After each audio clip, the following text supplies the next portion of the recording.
Welcome viewers, Dr. J.W. Ayub. A man who cannot stand alone will eventually stand for nothing when fear of female rejection made men afraid to say no. Let's go.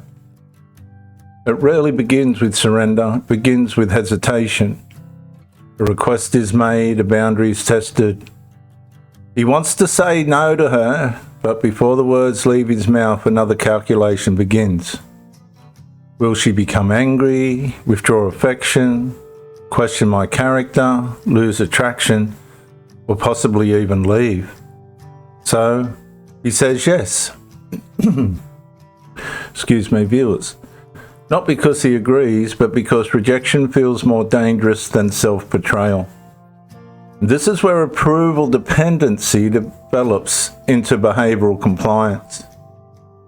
Once a man's sense of worth depends heavily upon female acceptance, saying no carries psychological consequences far beyond the disagreement itself. The boundary no longer feels like a boundary.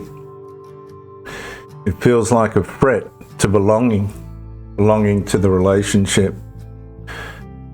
The narcissistic spinal layer becomes more powerful when disagreement is interpreted as evidence of inadequacy. The disappointment becomes his shame. Her withdrawal becomes his emergency.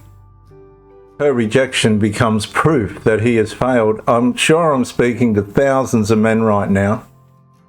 And soon the pattern trains itself. He anticipates disapproval. He abandons the boundary. Conflict disappears. Relief arrives. Compliance is reinforced.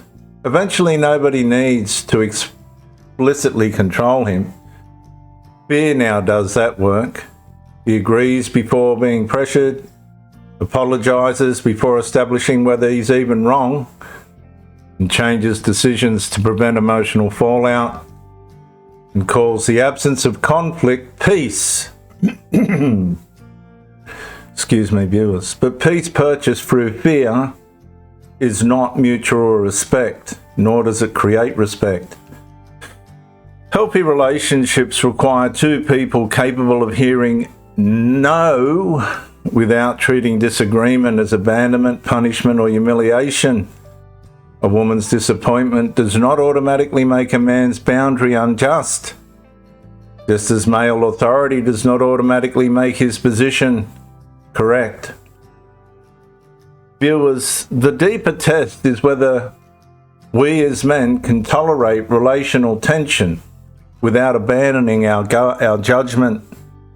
Ask yourself, when you say yes, is it conviction speaking or fear calculating what might happen if you say no to her? A man who cannot risk rejection cannot freely consent. Recover the ability to withstand approval, and no becomes a boundary again. No's just a protection of your fear. Viewers, do what you believe, and whatever the consequences are, at least you lived by conscience.